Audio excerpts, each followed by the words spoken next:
Welcome back to the Dusty Boots podcast.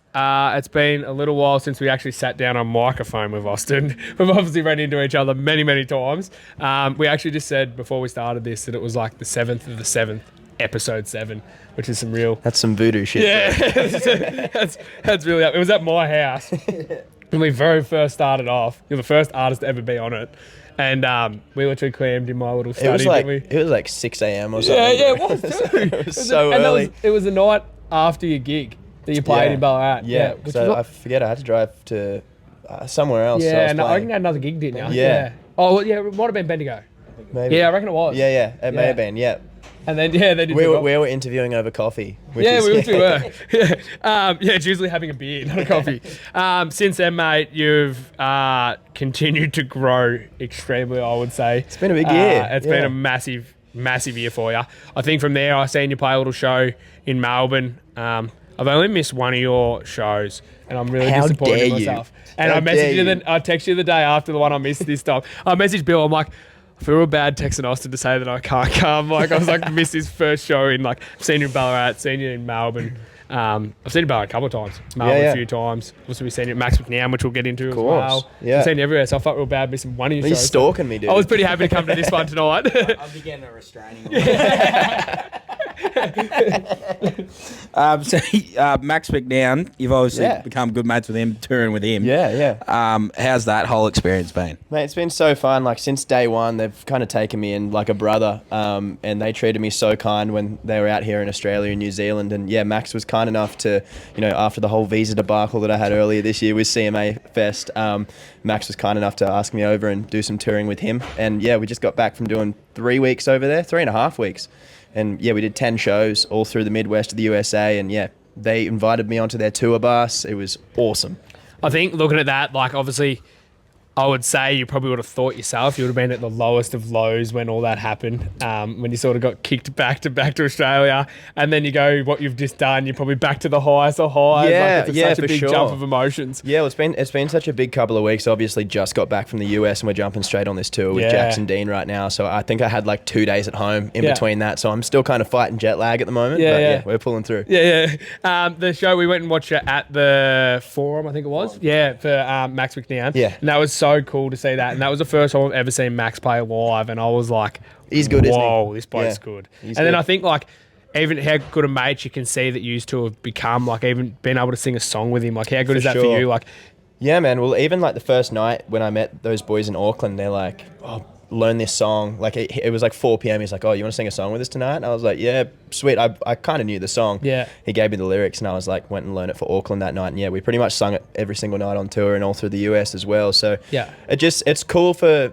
I feel like that's such a big thing as a headline artist to like give up part of one of your biggest songs for someone else to sing, and it's just such a testament to him as a person. And, he's such a loving and sharing person. He's the opposite from selfish. It's great. And you can really see that in not only his music, but just like his socials and that too. Like how absolutely how funny he is. Because you met him at at Country Fest. Yeah, that's where awesome. I met him.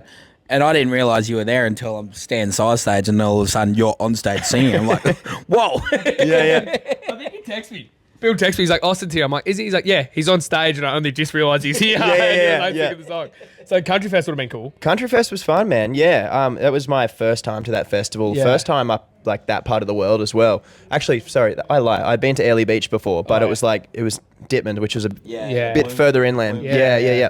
But that was epic, man. It was just so cool to see a country festival literally right smack bang in the middle of the bush, and like so many people were just like frothing the music, and it was cool. It was like a good balance of acts that day. I feel, obviously they had the US headliners and there was a few Aussies on there as well, but just a great diverse sort of lineup. Yeah, definitely.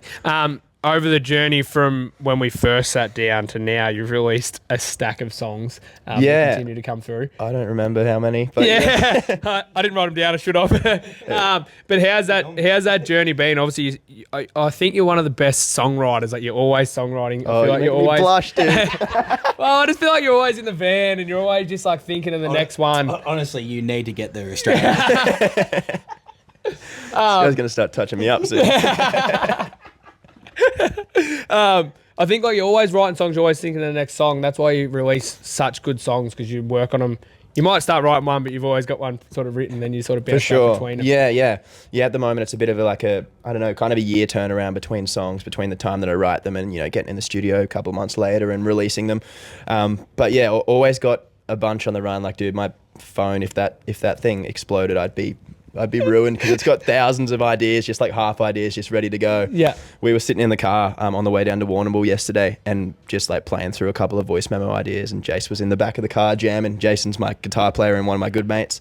And he's like, dude, we got to finish like all of these songs because there's so many ready to go. But, there's just so many that not all of them make the cut. Yeah. So, I think you see probably the 1%er really at the end of the day. When you played at Melbourne and he played as well on that tour, the bond between you two blokes on stage really shows. Yeah, man, he's one of my best mates. He's the closest thing to a musical collaborator that I have, I guess.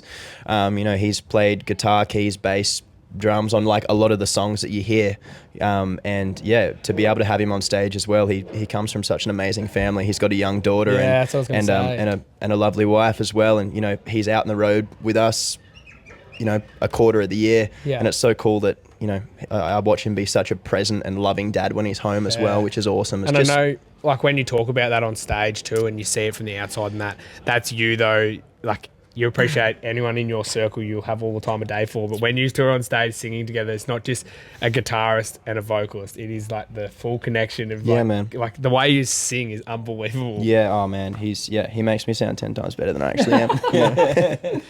Yeah. So you're now on the Jackson Dean tour. Was this be the third? This will be the third show. Yeah. It's cool. Keen to sort of be playing these more being from rural. I can't say the word rural. Rural. Yeah.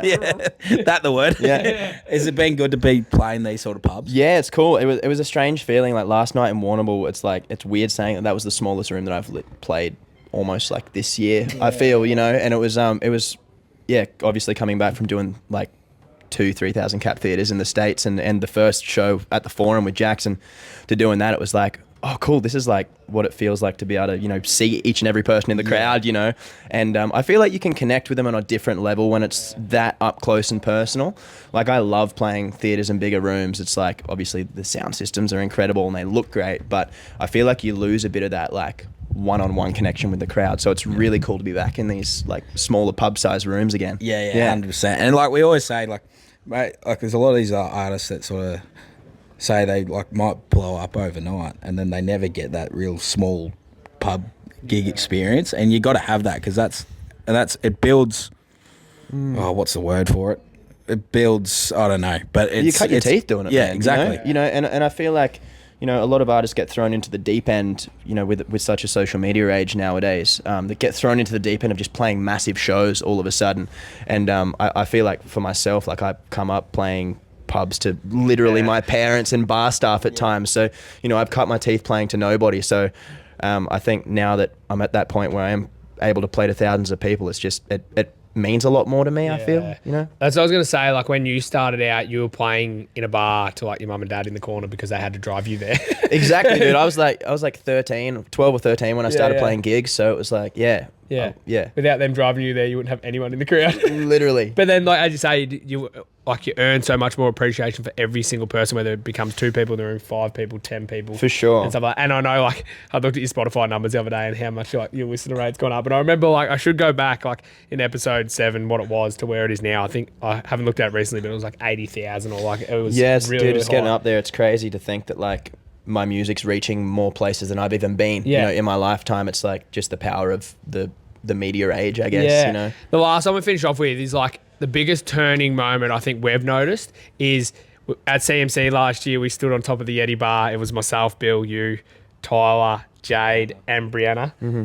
And after the CMC lineup, you've been with Max overseas everywhere. I said to Bill the other day, I'm like, all them stood on there and people probably would have looked at us there and been like, oh, they're a cool artist, might not listen to them, might not know them, they might have seen the interview and all that sort of stuff. And then you fast forward to now and what's like been achieved by each individual one of you is like to Bill, so proud to call all them people our mates and watch them go from for sure where they were to where they are now. I mean, it's been just such a big year for everybody. Like like Tyler Rodriguez had a massive year. Brianna's releasing some cracking music. It's just it's so cool to see country music thriving. And so many of these people that I've only known for a very short amount of time, like so cool to see them killing it too. I feel everyone's doing their own things. Like, you know, it's not just one trajectory. Like everyone's popping up with different cool like opportunities. But I feel like that'll grow country music more.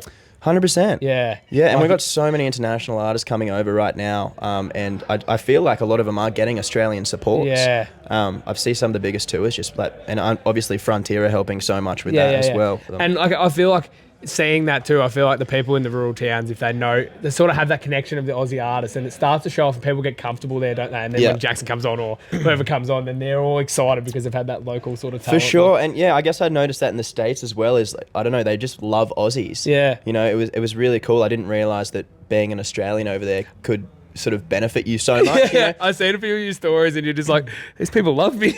I was like, I'm from the east coast of Australia and just got like, 1,000 cheers. I'm like, I haven't fucking done anything. Just walked on stage, haven't even touched a microphone yet. They're like, oh, a bloke with blonde hair. No, but it was cool, man. You know, all those state shows, like just standing up there and just me and my guitar, it's so cool to see so many people. Like there's such a listening crowd over there.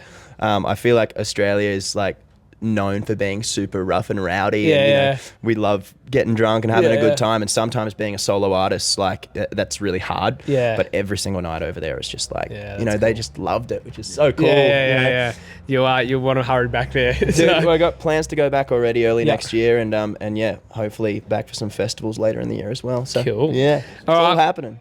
We better ask and make now. We haven't asked it so long. We've done it. Have we even made it Making the 8 when we? Well, actually, the Making the 8's probably changed since we last did it. The what? Sorry. Making the 8. We have Making the 8 questions. Okay. So we asked 8 questions. We say rapid fire. I'll tell you the ones we've already done. We would have done the first one, which would have been the inspiration one. Oh, favourite song you have released? Favourite song you've released? Favourite song I've released. That's tough. I think it's The Wheel. I really like that song. Or Break the Chain. I really like Break the Chain as well. Break the Chain's a good song. But I'm, it's the artist in me saying the best is yet to come. What other one? Song you would love to cover? Oh yeah. What song would you love to cover from another country artist? Well, one that I haven't covered before. Well, you could have covered it before if you really love it, or another one that you I love True Blue by John Williamson, dude. I put a video on my TikTok up of me singing that in Grand Rapids in Michigan a couple of weeks ago, and John's caught on. God, I'm a musician. God, I'm meant to write songs. English like shooter. What is grammar? John reshared it the other day, and I copped a John Williamson follow, which is awesome. That's like, dude, he was like my idol growing up. So that's peak Australia. So it'll be that song. I love it. He was iconic at Danny Utemaster too. Like he's always there in that. So maybe Danny next year. True Blue together. I think Danny, I think we're on. What other ones have we asked? I think any advice you'd give to any up and coming artist? This thing is so much harder than anyone thinks it is. It doesn't happen overnight. Not a career with longevity anyway. And it's a marathon. It's not a race. It's like you don't stop. That's what sort of comes out in the wash, is the people that just like give up and stop. Like the people that keep going, the people that keep getting better and pushing themselves to do bigger and better things, they're the ones that are going to stick it out. So 100%. And I think I always say about the no, like I was talking to Robin Mortar about this the other day.